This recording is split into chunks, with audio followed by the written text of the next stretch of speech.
Turns out, many of the old conspiracy theorist fantasies are actually true. Here are 5 examples of things that were once derided as zany conspiracy paranoia and are now accepted as mundane historical fact. Number 1. The CIA ships in the drugs. The Central Intelligence Agency, the most well-known branch of America's shadowy intelligence community, features in a number of popular conspiracy theories.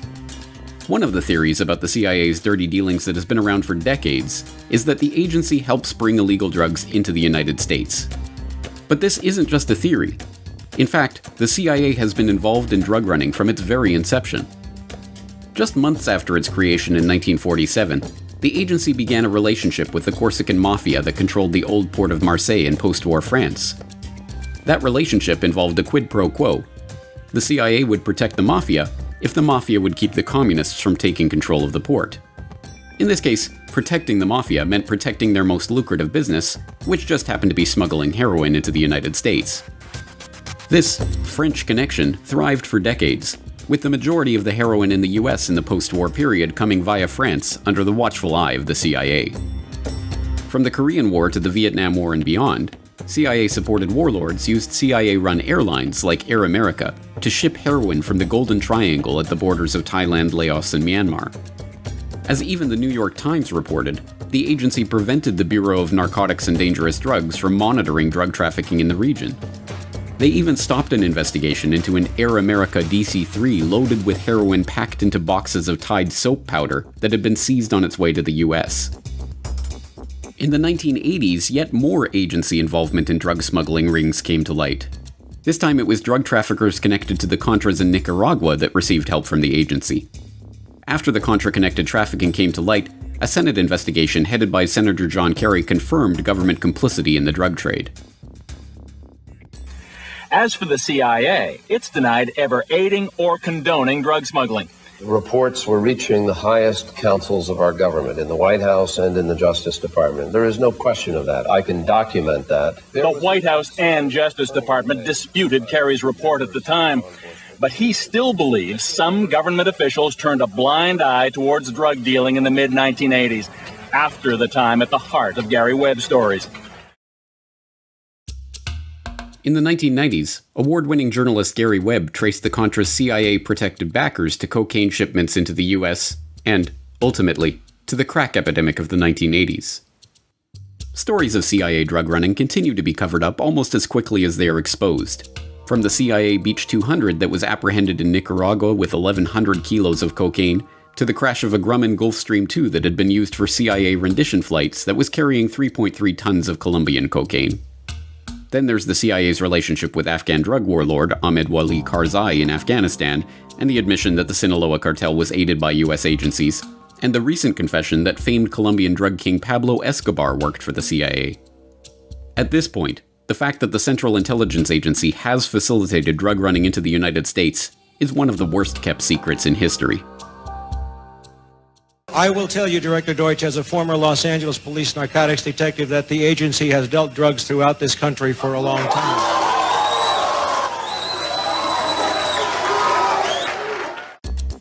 Number 2.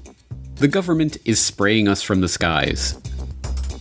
It is incumbent on everyone who wishes to remain in the respectable, polite circles of society that they deride all chemtrail theorists as kooky fringe-nut wingbats, or whatever the ad hominem du jour is. I mean, who could actually believe that the government would ever coordinate a program to spray toxic chemicals on unwitting citizens? Except, of course, for the pesky little fact that the US government has done precisely that. Repeatedly, in fact. Like in the San Francisco Bay Area in 1950. The US Navy conducted an experiment they codenamed Operation Sea Spray, in which they secretly sprayed the population with Serratia marcescens, a rod-shaped gram-negative bacteria that just happens to be a human pathogen. And what did the Navy hope to accomplish with this experiment?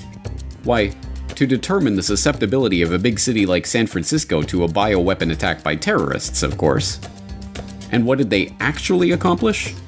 The death of at least one person and the hospitalization of many others. Which, I suppose, answers the experimenter's question, doesn't it? Are San Franciscans susceptible to a bioweapon attack by terrorists? Well, yes, evidently. Assuming by the word terrorist you mean the US Navy. So surely this type of thing was just a one-off. They never tried something like this before or since, right?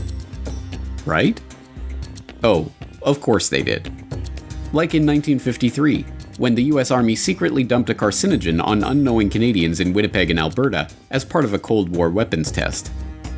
In fact, in 1977, the US Army confirmed that they conducted 239 germ warfare tests in open air between 1949 and 1969, using the public as human guinea pigs in New York, San Francisco, Key West, and numerous other cities. But don't worry, everyone. I'm sure the government wouldn't be doing anything like this to the unaware masses today. That's just crazy talk. KSLA News 12 discovered chemtrails are even mentioned by name in the initial draft of House Bill 2977 back in 2001 under the Space Preservation Act. But the military denies any such program exists. Jeff Farrell, KSLA News 12 reporting. And, you know, it turns out until 9 years ago, the government had the right under U.S. law to conduct secret testing on the American public under specific conditions. Only a public outcry repealed part of that law, with some exceptions. Number 3. Governments stage terror attacks. Over the last decade, internet conspiracy analysts have brought the term false flag to the public consciousness. In naval warfare, a false flag refers to an attack where a vessel flies a flag other than their true battle flag before engaging their enemy. It is a trick, designed to deceive the enemy about the true nature and origin of an attack, and it has been used over and over by government after government for hundreds of years in order to motivate their people for war.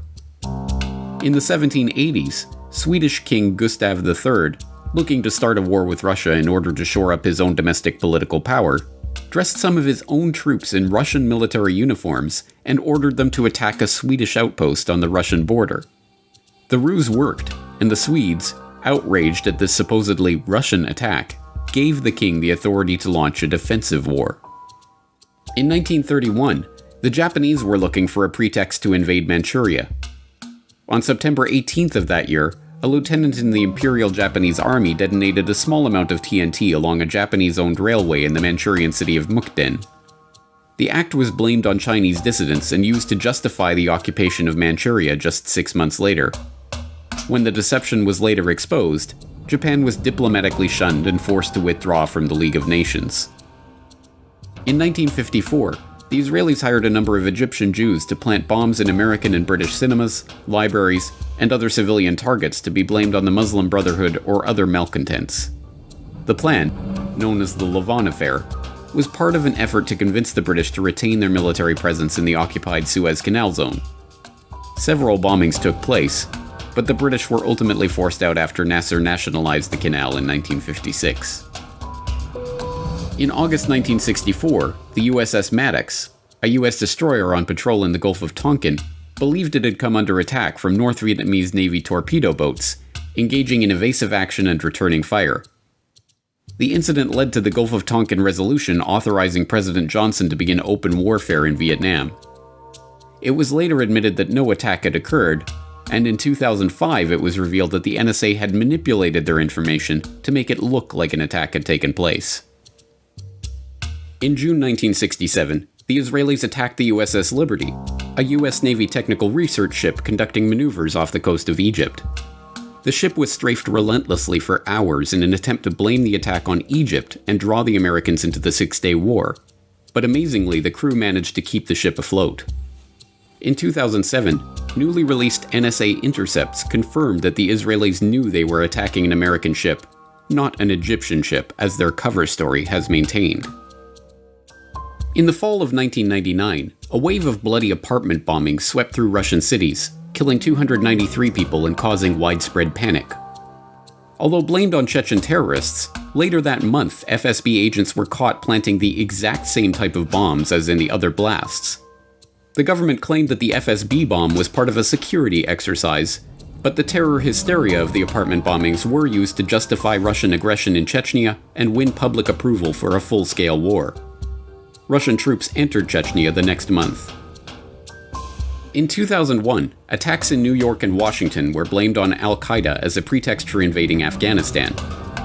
In the months leading up to the event, American negotiators had warned Afghanistan's Taliban that they were interested in securing right-of-way for proposed pipeline projects, and the US would achieve this with either a carpet of gold or a carpet of bombs. The Bush administration's first major national security directive, NSPD-9, a full-scale battle plan for the invasion of Afghanistan, including command and control, air and ground forces, and logistics, was drafted and sitting on the president's desk to be signed off on September 4th, 2001, 7 days before the 9/11 attacks. The invasion proceeded as planned in October.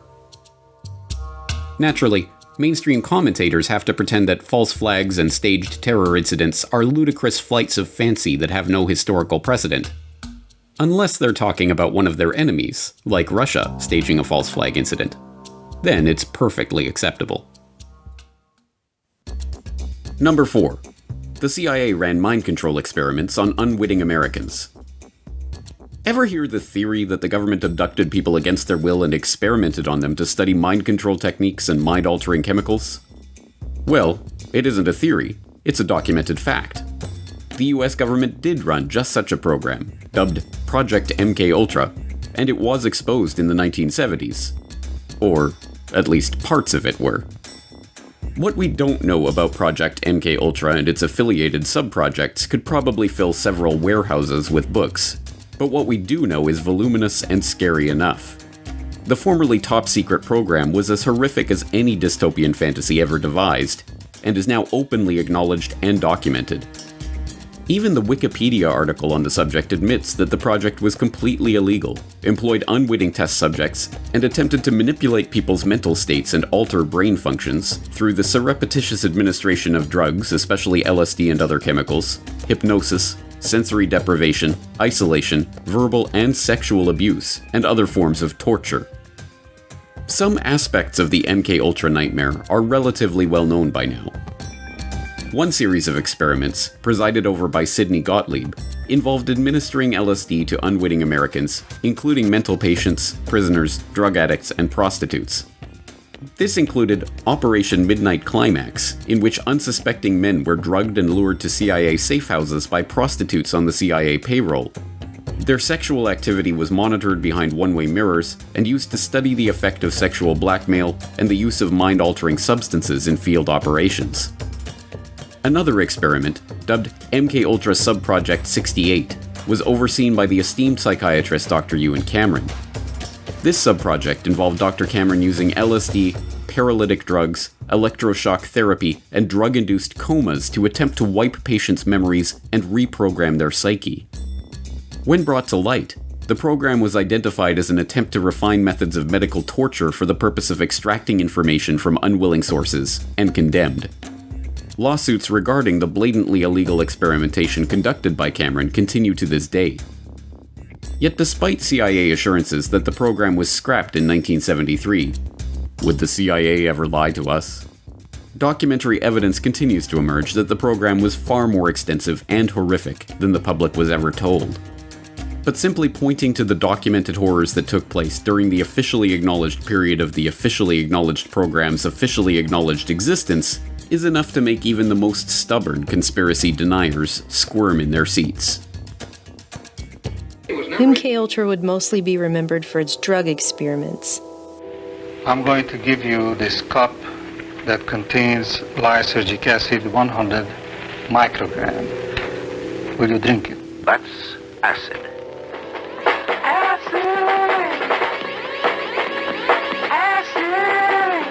Characterized by hallucinations, illusions, distortions of perception and thinking. John Gittinger, recently retired chief psychologist for the CIA. We could disable a whole city by putting a very small amount in a water supply. Everything from prostitution studies to poisons to top secret weapons like the heart attack gun grabbed headlines with sensational accounts of the CIA's sketchy techniques. You brought with you some of those devices which would have enabled the CIA to use this poison for, we have indeed, for killing people.